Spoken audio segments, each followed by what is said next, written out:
Hola, ¿qué tal? Muy buenos días, tardes o noches, dependiendo la hora en que nos estén escuchando y viendo. Estamos aquí en una nueva aportación de nuestro proyecto webinar UNIPCA. Es turno de la licenciada Julisa Remedios Cosme Cristales, ya próximamente maestra en educación, que nos estará compartiendo el tema cómo dar clases a los que no quieren. Un tema bastante interesante para este Centro Universitario Popular de Ciencias y Artes de Oaxaca, que nos ubicamos en la comunidad de Ocotlán de Morelos. Y bueno, Julisa, nada más a grandes rasgos, coméntanos por qué elegir este libro. Bueno, elegir este libro es como dar una pauta muy grande a todos los que están estudiando para docentes o ya están trabajando o ya están ejerciendo su práctica docente, porque nos genera grandes estrategias para poder lidiar y trabajar con niños que no quieren estar en clases. Si trabajar con niños que les gusta estar en clases es a veces un poquito complicado, ahora trabajar con los que no quieren, pues es un reto sumamente difícil que podemos alcanzar a partir de leer este libro. Yo creo que este libro debe ser como un tesoro para todo aquel maestro que de verdad necesita mejorar su práctica docente.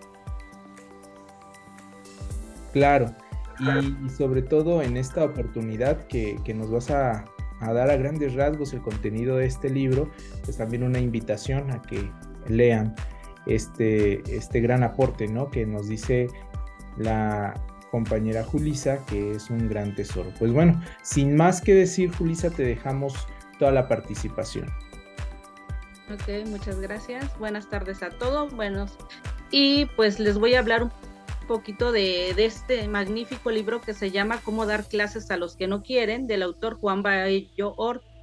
Este libro trae grandes rasgos, es un libro muy completo y muy complejo para que podamos sacar muchas estrategias, por lo cual de este libro solamente decidí poner 10 estrategias que todos docentes deben de saber, dominar y que les va a servir infinitamente para mejorar su práctica docente. Así que empezamos. Este libro sugiere propuestas que parten de la formación integral del alumno, es decir, ya no solamente trabajar con la parte cognitiva como se ha venido haciendo, sino nos ofrece o nos da la pauta para poder trabajar la parte cognitiva y también desarrollar habilidades de la parte emocional. Entonces, para poder empezar a dar clases o desde que nosotros nos vamos a entrar dentro de un aula, tenemos los intereses y la actitud de los que no quieren. Tenemos actitud de conocimiento, de niños que llegan al aula con poco conocimiento, que saben poco, otros que saben mucho, de capacidad, de los niños que pueden hacer muchas cosas y los que pueden hacer pocas, de expectativa, de los que llegan al inicio de un ciclo escolar y empiezan a tener grandes expectativas de cómo van a terminar el ciclo, y otros que realmente no saben ni siquiera lo que van, simplemente van porque los mandan. Tenemos de intereses a los que les surgen grandes intereses por llegar a un salón de clases y aprender cosas nuevas, y a los que definitivamente pues no les interesa nada. Y tenemos los alumnos o estudiantes de actitud positiva y otros que van con actitud negativa, y todo eso va dependiendo por sus problemas familiares, económicos, más que nada por los problemas familiares y todo lo que hay en su entorno, lo que nos sugiere que esto abre muchas brechas cognitivas. A veces el niño puede ser muy inteligente, pero no tiene esa habilidad desarrollada de que le surjan diferentes intereses o mejore su actitud porque está sufriendo dentro de un entorno familiar un poco conflictivo. Como primer punto tenemos la actitud favorable. Esta actitud favorable, cabe mencionar que el profesor debe de tener una actitud favorable, porque el profesor es un parteaguas importante dentro de este entorno, ya que depende de él que se manifiesten, que mejoren o que vayan empeorando algunos problemas dentro del aula. Entonces todo depende del maestro, de cómo enseña, de cómo es el trato con los demás, cómo es, si es congruente, si él es apático, si trabaja la empatía con sus alumnos, si tiene muy buena referencia, si se tiene buena relación con los padres de familia. Pero también va a depender de los tipos de familia, según su actitud y nivel de implicación. Va a haber familias que tengan una actitud colaborativa, otras que no van a querer colaborar dentro de una escuela o con los docentes. Va a haber familias que tengan mucha influencia con sus hijos y otras que no tengan nada. Va a haber familias que sepan cómo educar y cómo llevar al éxito a sus hijos y otros a los que no tienen algún conocimiento acerca de ello, y para eso van a estar los docentes. Entonces, también depende mucho de los estilos de crianza. Cabe mencionar que estos estilos de crianza no los abarca el autor, pero sí hace mención de ellos. Entonces tenemos los estilos de crianza, que es el padre permisivo, donde el niño prácticamente es el que manda; el padre autoritario, donde no hay como una relación directa con su hijo y no se comunica emocionalmente tal vez con él. Tenemos el padre democrático, donde hace partícipe a su hijo de todo lo que él decida y pasa tiempo con él. Y tenemos el padre negligente, que solamente está ahí por ratitos, porque todo el tiempo está ocupado, porque tiene que hacer otras cosas para satisfacer las necesidades de sus hijos, pero realmente no contamos con el apoyo de ellos. Entonces todo esto gira en torno del profesor. El profesor es el que tiene que ver la manera y resolver de alguna manera, buscar estrategias para crear un entorno favorable y tener una relación de mucha comunicación con los padres para poder ayudar más a sus estudiantes. Como número 2, tenemos la gestión en clase. La gestión en clase es muy importante porque nos habla acerca de la planificación, así como la anterior. Esta también gira alrededor del docente, ya que de él depende cómo va a abarcar cierto tipo de estrategias o cómo va a crear su planificación. Es decir, tiene que conocer un poquito al estudiante, tiene que saber del currículum, pero tiene que darle como más importancia al contexto, el entorno en el que el entorno en el que está viviendo el estudiante. El docente debe de tener el control dentro de clase, desde los límites, las sanciones, los compromisos con el estudiante, pero también debe tener el rol de las relaciones, que son los roles, la empatía, la comunicación, e ir mejorando la autoestima de los estudiantes. Y también, a su vez, tiene que manejar el rendimiento. ¿Cómo va a manejar el rendimiento escolar? Pues generando atención, motivando a sus estudiantes y sobre todo manejando mucho la resiliencia para que los estudiantes estén dentro de un ambiente de paz y puedan mejorar sus aprendizajes, inclusive a todos aquellos que entran con una actitud negativa, porque cuando el estudiante se da cuenta de que el docente empieza a ver como que hay mucho interés sobre él, entonces él se da cuenta de que puede hacer grandes cosas, porque hay una persona que cree en él y eso es importante. Bueno, la estrategia número 3 nos habla de las cuñas emocionales. El autor Juan Baello nos dice que las cuñas emocionales consisten en aprovechar cualquier situación que se presente en clase con implicaciones socioemocionales. Es decir, dicho de otra manera, son los conflictos, ya que los conflictos ayudan a mejorar la comunicación, dejando ver los errores, trabajando la empatía y mejorar.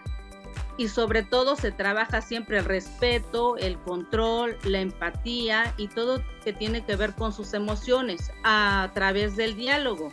Es decir, empieza a generar que los alumnos puedan resolver sus problemas ya no trabajando, ya no gritando, sino dialogando de una manera y buscando soluciones, generando la empatía de ponerse en el lugar del otro para poder solucionar los problemas y ver todo conflicto desde otro punto de vista. A esto le llama cuñas emocionales. En cualquier momento se pueden involucrar las emociones, pero podemos catapultar todo eso para mejorar la comunicación entre los estudiantes. También tenemos fijar los límites. Es muy importante dentro del salón de clases, inclusive de la escuela y en todo lugar, fijar límites. Pero haciéndonos esta pregunta, ¿qué estamos dispuestos a permitir? ¿Hasta dónde podemos dejar que los estudiantes ejerzan su libertad? Bueno, para fijar los límites tenemos ciertas características de las normas. Unas de ellas, que las normas deben de ser pocas, deben ser eficaces, deben de ser claras, deben ser formuladas en positivo, deben ser flexibles y lo más importante, que toda norma dentro del salón de clases o dentro de una escuela es que sean unificadas, que incluyan tanto para los estudiantes como para el maestro y todo aquel que esté dentro de ese rol. También se deben asumir los compromisos y las consecuencias. En este caso, cuando nosotros empezamos a fijar límites, si nosotros ponemos una norma y el estudiante o cualquiera dentro del aula no cumple con todos esos compromisos, no asume lo que realmente se acordó en ese momento, pues se genera una consecuencia que se tiene que establecer de inmediato, no esperar a la salida, no esperar a que se le acumulen muchas, no, todas las consecuencias se generan y se hacen de manera inmediata, así como las sanciones, para corregir dichas conductas que no se hicieron bien. Entonces es muy importante que se fijen estos límites dentro del aula de clases. Pero es importante también que como docentes podamos saber qué realmente los límites. Los límites, vamos a ponerlo así, que es como la frontera imaginaria que separa las conductas permisivas de lo bueno y lo malo, lo que se puede o no se debe hacer. Entonces pasamos al número. Después de fijar los límites, también vamos a ver si son muy importantes. Otro punto muy importante es la motivación. ¿Por qué la motivación? Porque si una persona no está motivada, realmente no tiene ganas de nada.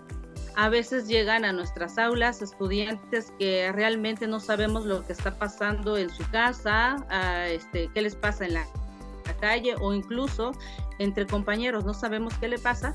Entonces, si el estudiante no está motivado, no va a tener ganas de aprender, o incluso aunque tenga ganas de aprender, el estar pensando en otra cosa va a generar que no tenga un rendimiento adecuado. Bueno, para poder motivarlos tenemos que tener bien claro algo, que los contenidos sean próximos a su realidad para generar interés.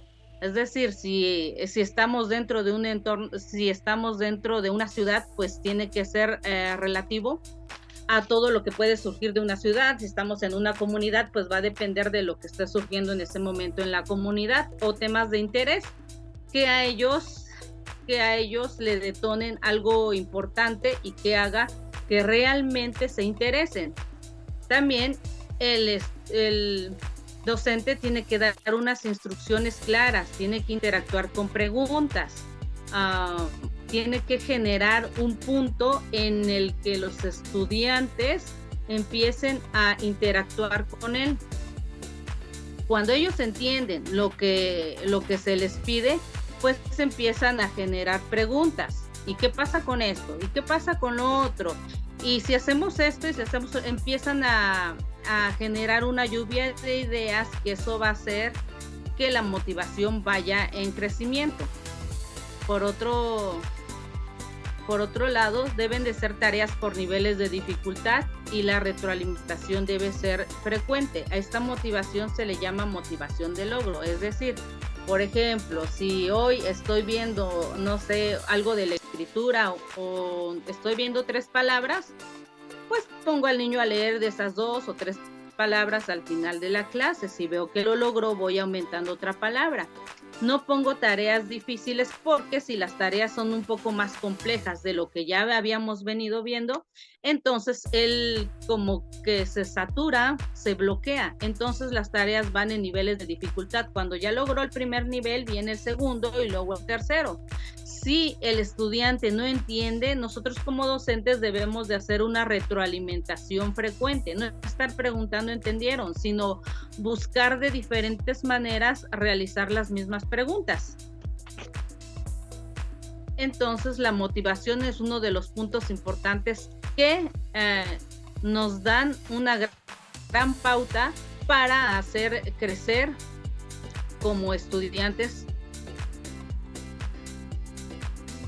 para hacerlos crecer y poder trabajar mucho mejor.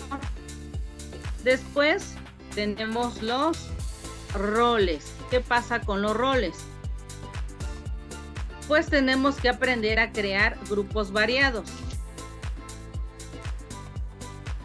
Tenemos que aprender a crear grupos variados, es decir, a veces dentro de un grupo tenemos pequeños grupitos donde el que habla más, siempre hay un estudiante que es el hiperactivo, que anda de un lado a otro, que empieza a interactuar con los demás porque ya terminó su trabajo. Existe todo tipo de estudiantes. También tenemos el charlatán, el que todo el tiempo se la pasa hablando, a veces dice cosas sin sentido, pero distrae a los demás compañeros. Está el estudioso, a lo mejor puede ser el más callado, pero está ahí. Está el tímido, el que no quiere hablar, pero sí entiende lo que realmente se está viendo. Tenemos el sabelotodo, el que siempre contesta, el observador, el vago, y así tenemos muchos tipos de estudiantes. Entonces lo que tenemos que hacer es planear una estrategia para hacer grupos variados, es decir, tal vez el que habla demasiado, como el charlatán, pues hago un grupo que sea con el más tímido para ir equilibrando a los grupos del aula y que todos los estudiantes puedan trabajar y mejorar cada vez más. Además, vayan generando intereses con diferentes preguntas desde el punto de vista de su compañero, de que se atrevan a hablar. Tal vez el tímido va a poder entablar una conversación con el charlatán o el estudioso, y así ver cómo vamos a generar esa estrategia para unir, hacer trabajos en binas, en tríos, en equipos un poco más grandes. Va a depender de la cantidad de alumnos de la cantidad de estudiantes que tengamos en cada grupo. Entonces es importante conocer qué rol tiene cada uno de ellos dentro de nuestra aula. Bueno, seguimos. La siguiente estrategia es la atención. La atención es una parte muy importante dentro del aula cuando estamos dando clases. ¿Qué es lo que tenemos que hacer al inicio? Tenemos que captar siempre la atención. ¿Cómo lo vamos a hacer? Con dinámicas que surjan, que les genere a lo mejor hasta diversión, risas, que los haga moverse, que los haga sentir amenos dentro de nuestro salón de clases. Bueno, para empezar una clase debemos de iniciar con preguntas del día anterior, provocar la curiosidad de los estudiantes, y lo más importante, se debe neutralizar distractores. ¿Qué quiero decir cuando hablo de distractores? Bueno, si el compañero de al lado está hablando, si acaba de entrar alguien que llegó tarde, si otros están en otra conversación, si aún no han sacado sus útiles que vamos a ocupar. Entonces tenemos que estar primero neutralizando todo este tipo de cosas que puedan surgir antes de empezar a dar la clase, antes de empezar a hablar, antes de empezar con un tema importante. Debemos de captar la atención de todos los estudiantes. Aquí tenemos una curva de atención que no aparece dentro de de este libro de cómo dar clases a los que no quieren. Sin embargo, es una parte muy importante, entonces fue tomada de el autor Heath, 1992, donde nos habla de la curva de atención, de que al inicio de una clase, bueno, los 15 minutos son una parte fundamental porque es cuando tenemos la atención de todos los estudiantes. Conforme va avanzando, esa atención va disminuyendo. Lo que podemos hacer son preguntas detonadoras para terminar con la conclusión y elevar un poco la atención. Entonces, ¿cómo vamos a hacer para tener la atención de todos los estudiantes? Bueno, primero, ¿cómo vamos a hacer? Pues ya empezamos generando dinámicas que ellos se emocionen, que se integren a todo este tipo, que les cause así un interés espontáneo, que les cause de alguna manera pues ciertas risas, para que se empiecen a relajar y puedan empezar de una manera muy cómoda. Durante la clase tenemos que aprender a mantener la atención. ¿Cómo lo vamos a hacer? Entonces debe de haber una movilidad del profesor hacia toda el aula, no nada más estar sentado desde su escritorio, sino empezar a caminar, a interactuar, a cruzar miradas con sus estudiantes, a intercalar preguntas con explicaciones, y lo más importante que nos dice este autor es la manera en que deben de colocarse los estudiantes para una clase. Atrás se quedó eso de que el maestro tiene que estar enfrente y el estudiante tiene que estar uno detrás de otro, porque eso es algo que no nos favorece. No favorece la atención, ya que el último no tiene las mismas habilidades de escucha o de interactuar con el maestro como lo tiene el que está enfrente. Entonces, este autor sugiere que todos los estudiantes realicen un círculo o una media luna para que el docente pueda interactuar con todos y pueda observarlos, cruzar miradas. Cuando él pida o diga una pregunta, se puedan generar explicaciones no solamente de la persona a quien está viendo, sino de cualquiera que esté a su alrededor. Por eso es muy importante. En todo momento el profesor debe de estarse moviendo para generar que esa atención no vaya decayendo, así como lo marca la tabla que tenemos ahí. Entonces debe de estar en continuo movimiento y es también hablando siempre y escuchando con atención, porque cuando alguno no pueda contestar lo que él está preguntando, entonces él va a tener que aplicar la retroalimentación para que el estudiante pueda generar su propia explicación después. Bueno, después de la atención tenemos el siguiente punto, que es el punto número 8, el cual nos habla de la empatía. La empatía es una parte muy importante también dentro del aula. ¿Qué pasa cuando somos empáticos? Pero al final, ¿qué es la empatía? Para el autor nos dice que la empatía es ponerse en el lugar del otro, es sentir lo que el otro está sintiendo y pensar tal vez de la misma manera. Bueno, ¿qué haría yo en su lugar? Entonces nos dice que para la empatía se generan dos habilidades. Uno es la sintonía emocional. La sintonía emocional nos dice que es conocer lo que el otro piensa y sentir cómo él se está sintiendo para que podamos entenderlo, para que podamos generar ese vínculo de empatía, para que podamos hablar con él, para que podamos sugerirle una solución a lo que está pasando, simplemente escucharlo y estar ahí. ¿Por qué? Porque vamos a poder lograr la sintonía emocional.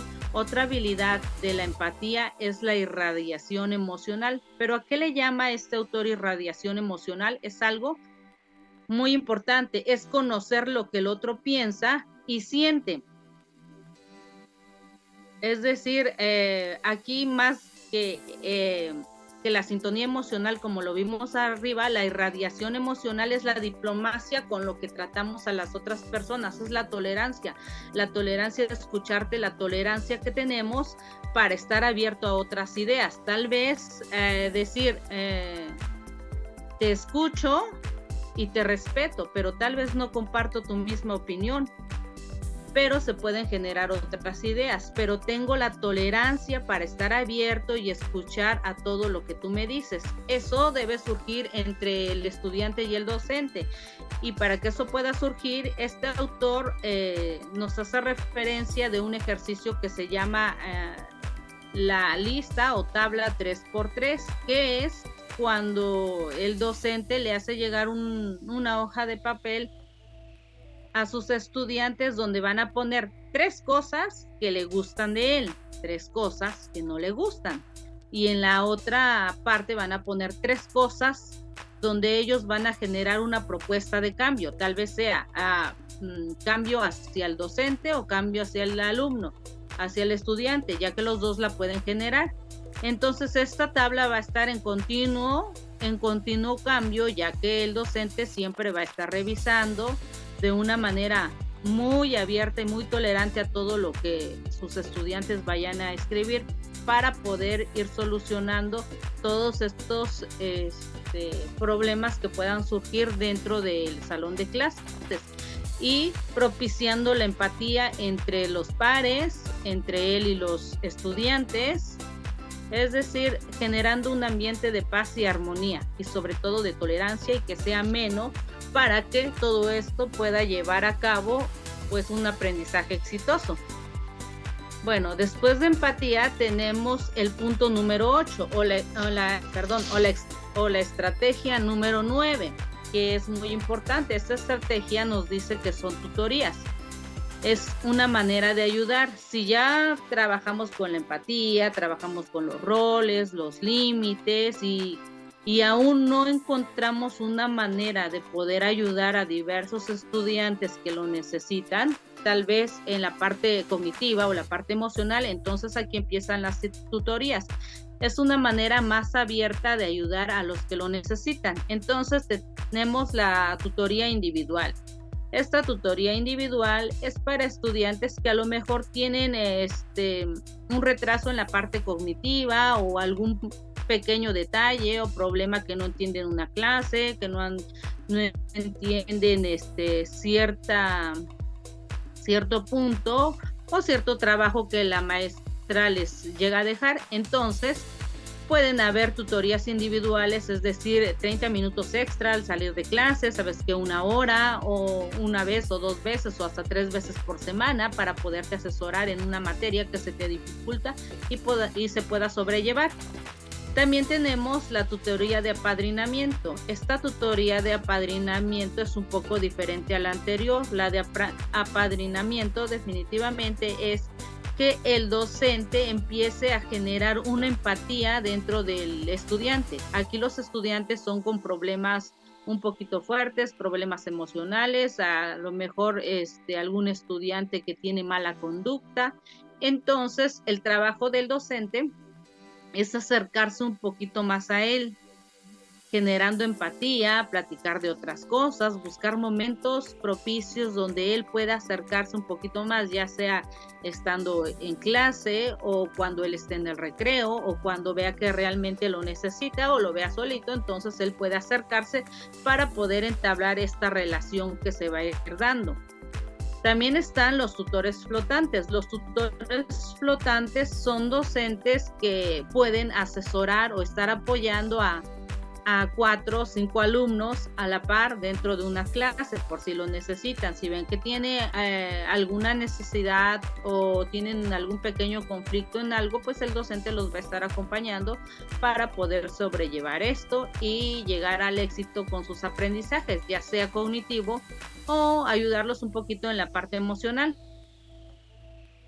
Y por último tenemos los tutores distribuidos. Estos tutores distribuidos es otra manera de apoyarlos.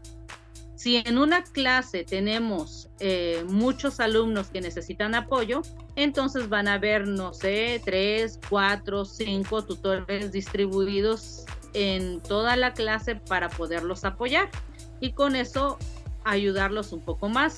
Por último, tenemos la estrategia número 10.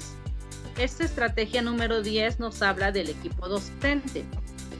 El equipo docente es una parte fundamental, porque si un docente no puede, pues con las ideas que se generan dentro de los demás compañeros, pues pueden sacar soluciones impresionantes. Primero tenemos el micro equipo docente. El micro equipo docente es como pequeñas reuniones, son como pequeñas reuniones donde los docentes empiezan a platicar con otros que tienen pues los mismos problemas. De ahí nos vamos a el diario del equipo docente. El diario del equipo docente es donde se empiezan a escribir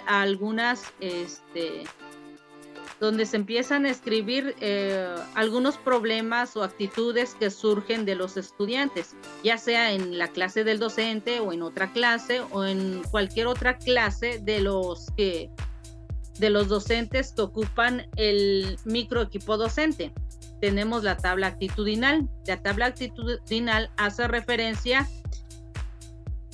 a registros de actividades de todos los docentes, es decir, un estudiante puede tener 7 materias, para cada materia va a tener un docente, entonces ese estudiante tiene que estar siendo observado por todos esos docentes para que ellos puedan hacer su tabla de registro de actitudes, para saber si nada más el problema es con un solo docente o es con todos, o es dentro del aprendizaje con en todas las materias y con todos los docentes. Esa tabla actitudinal va a ser una pauta muy importante porque va a generar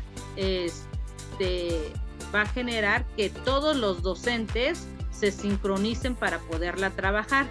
Tenemos también el acompañamiento de grupo, es decir, si yo como docente no puedo trabajar a lo mejor este problema que está dentro de mi aula, tengo el apoyo de alguien más que me respalda y dice, bueno, ¿sabes qué?